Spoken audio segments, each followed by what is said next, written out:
Do you think the proposed Abu Dhabi Financial Center will compete with the Dubai International Financial Center? Well, it's a very bold step by Abu Dhabi currently to basically bring in this new system. The DIFC is an established brand name and is known to the world.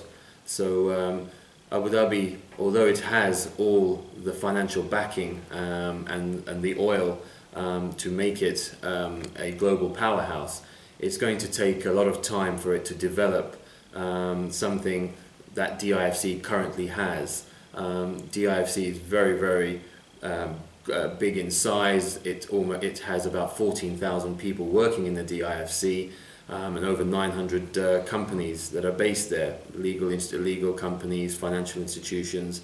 So although I believe Abu Dhabi could benefit by having this center in the long run, it has a long way to go to basically compete with the DIFC. And what are your recommendations for a company setting up in Dubai? Well, for a company setting up in Dubai, there are a lot of options that are available. It all depends on whether they want to be dealing with the local laws of having a 51% local ownership, or whether they want to have 100% ownership in one of the free zones. There are a number of options in terms of free zones. You have the Jebel Ali free zone, you have the Dubai Airport free zone, TCOM, just to name a few. But the DIFC obviously is one free zone which a lot of people do choose, and that's only because it has its own laws, it has its own judicial system. Although it's very expensive to set up, the global brand name of the DIFC is what attracts a lot of people to set up in the DIFC. And as a well-respected dispute resolution lawyer in Dubai, what are the major advantages and disadvantages of dealing with disputes in the DIFC against dealing with matters through the Dubai courts? Well, there are two separate legal systems. The Dubai courts is very much a Sharia-based judicial system, and so therefore all matters are dealt with in Arabic, and it's very difficult to deal with sort of contractual matters on an expedient basis. With the DIFC is based purely on the English legal system and the civil procedures of the UK. And with respect to that, all matters are dealt with in English, and therefore it's very comforting for a lot of companies that want to deal with matters in English.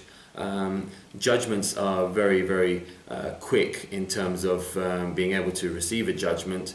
Matters can be dealt with quite expeditiously, and you probably be able to get a judgment within about 6 to 8 months of filing the initial claim.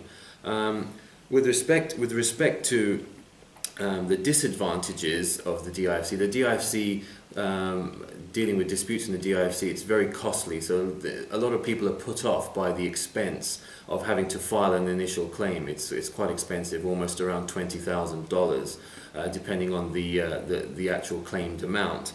However, enforceability still remains a key issue, because unless the assets are based in the DIFC themselves, we still have to go through to the Dubai courts for ratifying a judgment, and then onward to proceed for a enforcement of a judgment, and therefore that takes a lot of time. But however, there is a memorandum of understanding at the moment between the DIFC courts and the Dubai courts which facilitates this.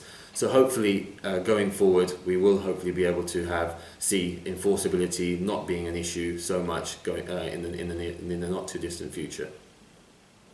Thank you. Thank you very much.